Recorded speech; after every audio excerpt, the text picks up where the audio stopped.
One of the great things about the internet is its ability to expose many of those thoughts, beliefs, and ideas that have gone under the radar for years, maybe even decades.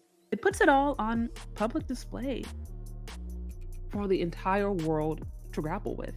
In the age of anonymity, where people can go online and hide their face and their name and say whatever they want without fear of punishment, that gives people a boldness to speak from their heart, to speak what they really feel without fear of any retribution. Because of that component of the internet, we are now seeing a side of the human psychology and, quite frankly, a side of humanity that has always been there, but now we're faced to grapple with. We see the same thing in the Black community when there are people who reveal things, who confess things that, quite frankly, aren't new and have always been there, but have never fully been addressed because no one's been willing to call it out. And that is actually what I appreciate about this tweet that I want to share with you, right? It's a lovely Black woman who was just honest, was just honest about how she feels. And I want to read it to you. It says, I used to be afraid to admit this as a Black person, but not anymore.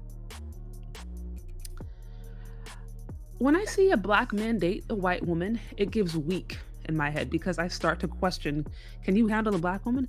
But when I see a Black woman date a white man, it gives women's empowerment. Very simple, she didn't say a lot, but she reveals so much. Now, a couple of things I want to tease out here. What she said is nothing new, even if you look at the tweet, right? You look at the response here. I think it's Bean Man who reposted it. It says, are we surprised at this point? No, we're not. She's just saying, finally, what we have all known to be true for a very, very, very, very long time. We saw Candace Owens give a similar explanation as to why she decided to date and marry out. Not because she just happened to fall in love with the guy, not just because maybe, it was just a proximity thing, whatever. It's like, oh no, because he had a higher IQ.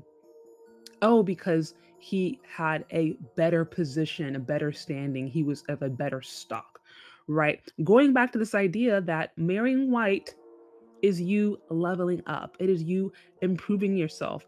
It is you divesting out of a bad community to invest into that which is good and powerful and meaningful. These ideas are nothing new. We've seen this with the divestor community, right? I've seen this in internet clips. Y'all, we've all seen this before. This is, like I said, wash, rinse, repeat. While people want to act like this is some surprising new phenomenon that's only happened within the last couple of decades, the reality is this mindset has been in existence for hundreds of years. In the book The Dating Divide, the authors give different theories as to why it appears that minority women, including Black women, show a preference for white men. And one of the theories is that they do it as an assimilation tactic, right?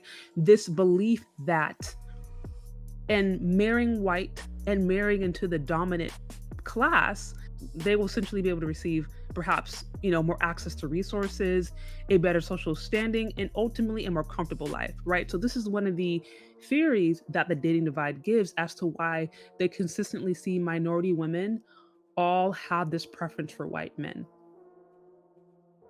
And, going with that theory real quick, we have actual historical evidence to further reiterate this point. Going all the way back to slavery, we see that there is a history of African women and even Black women within the United States who slept with white men, and some of them who even married white men, as a way to quote unquote be empowered and level up and gain resources at the expense of their own people. Take, for example, slave owner Fenda Lawrenece. She was an African woman who married a European man and created mixed mulatto kids who ended up being integral in slave trading. Fenda Lawrenece was so popular as a slave owner, she actually went to the United States of America and toured the plantations in the United States of America as a free Black woman.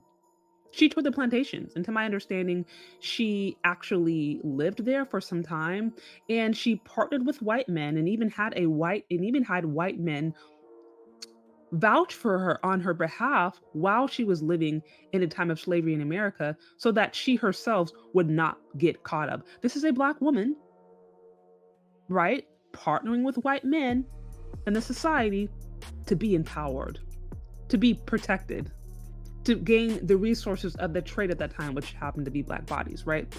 To level up. So history shows us that there's always been a mindset of women who believe that in partnering with white men and partnering with white society, they can themselves level up, i.e., gain more resources, i.e., get more access to money, more access to funds, even if it is at the expense of their own people. This mindset has been here for a couple of hundreds of years. Professor Joseph E. Holloway, who's authored many books, Professor and author Joseph E. Holloway also shows that about 70% of the black slave owners in the United States of America, about 70% of them were light-skinned mixed mulatto women who had a black mother and a white father. And what that means is that the majority of those black people who quote unquote did own slaves inherited those slaves from their white slave owning fathers. Right. So again, I want to paint a picture to you that while we see these things continuing today, these viral tweets, the divestiture moment, the divestiture movement, the swirl movement, the level up movement, hypergamy, whatever, we kind of see all these ideas repackaged and remarketed. They are coming from the same root. Like I said, this mindset has been going on for hundreds of years. It just reinforces itself. It reinvents itself in these different movements. It tries to represent itself as something fresh and new, but it's not. And hear me. I don't think the nature of dating out means that you are necessarily trying to do something egregious to your own people. But what I am saying, to associate whiteness with empowerment as a black woman is nothing new. These different movements that we see happening online in the social media space and all these viral clips and oh my gosh, she said this, he did this. If you know even just an ounce in history, you would understand that these things aren't new. But the reason that they can continue and the reason black women can go online and say these outlandish things, but think it's like new or think it's empowering or think it's like a new, never seen before phenomenon is because there's a misunderstanding of history. And because there has not been a willingness to scrutinize black women with the same level black men have been scrutinized. In my opinion, I think we feel really comfortable as black people looking at the transgressions of black men, where they failed, where they didn't do A, B, C, X, Y, and Z. We feel very comfortable doing that and then holding them to task, right? Basically telling them all the things that they need to be do. And I'm not necessarily opposed to that. But that same level of scrutiny has not been given to black women. The reason I believe black women in particular can go online and say things that if the roles were reversed would be considered cooning, would be considered self-hating, would be considered you being an Uncle Tom. The reason black women can go online and say that and get little to no pushback is because there has not been the same level of scrutiny placed on black women as there has been on black men when it comes to having a cultural understanding. I believe if black people, black men and black women understood not only what they were saying, but understood the ramifications of what they were saying and understood the history associated with interracial relationships, they would be less inclined to pedestalize it. Again, I'm not saying that it's wrong if you decide to date and marry out. But if you're a black woman and you understand that the relationship between white men and black women many times resulted in enslavement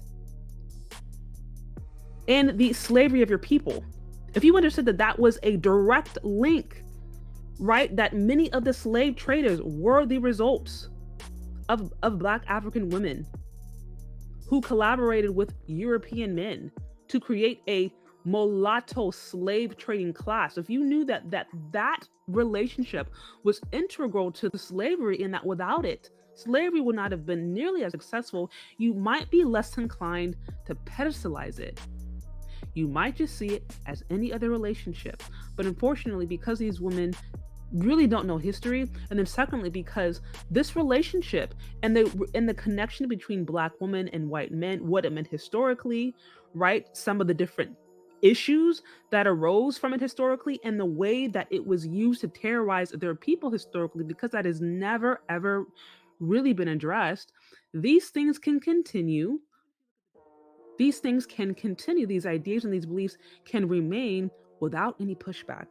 And quite frankly, I think that's dangerous because what she's saying, in my opinion, is not coming from a true place. It's coming from a place of narrative, it's coming from a place of miseducation, it's coming from a place of misunderstanding. It's not coming from a true place. Because now, when you're explaining black and white, you're explaining it from a social political standpoint. You're not saying, oh, this is a loving man, that's a loving man. You're saying whiteness means this, blackness means that. This is essentially what she's alluding to. So I just wanted to be clear, ladies and gentlemen, these ideas and concepts are nothing new. They have been around for hundreds of years. We just haven't always had a chance to catch these beliefs or capture these beliefs in real time. But now we do. And the great thing about it is because we do, we can actually address it for what it is, address it straight on. And I would encourage you, ladies, the next time you are tempted to try to pedestalize a relationship, especially in a racial relationship, remember how it started. Remember what that meant for you and your people.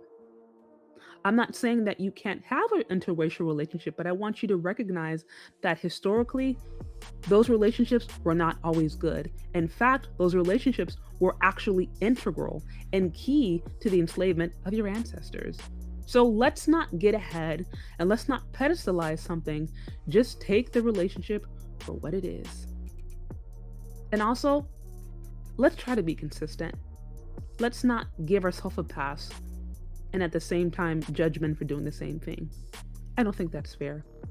Anyways, guys, that's what I think. What do you think? Do you agree or do you disagree? Let me know. Leave your questions, comments, concerns in the comment section below. Thank you so much for listening if you've gotten this far, and we'll talk later. Bye.